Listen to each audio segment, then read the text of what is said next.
અંગ્રેજો ગયા પણ આ લોકોને છોડીને ગયા, કારણ કે આટલો ત્રાસ તો અંગ્રેજો નથી આપતા. એટલે અત્યારે ભાજપના રાજમાં ભાજપનો હાથો બનીને પોલીસ કામ કરી રહી છે. આખા ગુજરાતમાં આંદોલન થાય છે. વડોદરાની પોલીસને શું પેટમાં દુખે છે? શું વડોદરાની પોલીસ ભાજપના ઉમેદવાર બનવાનો છે? આ કોર્પોરેશન ચૂંટણી આવશે એટલે પોલીસ લડવાની છે ભાજપની જગ્યાએ? મને એ ખબર નથી પડતી કેમ બીજેપી વાળા હેરાનગતિ કરે છે. ખબર નહીં ભાજપની કેમ ચિંતા કરે. અને હું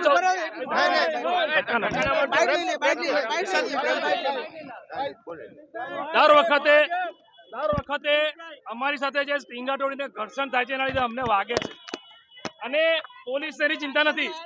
આખા ગુજરાતમાં આંદોલન કરવા દે છે.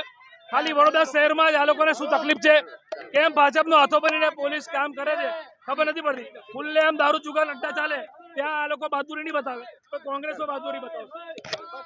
हिटलर शाही जो सरकार है, जो सरकार છે તે દબાણ કરે છે કે તમે પકડી લો. તો સરકાર જે કે એમને કરવાનું છે અને અમારું કામ છે, અમારી પાર્ટી જે તે કરવાનું છે.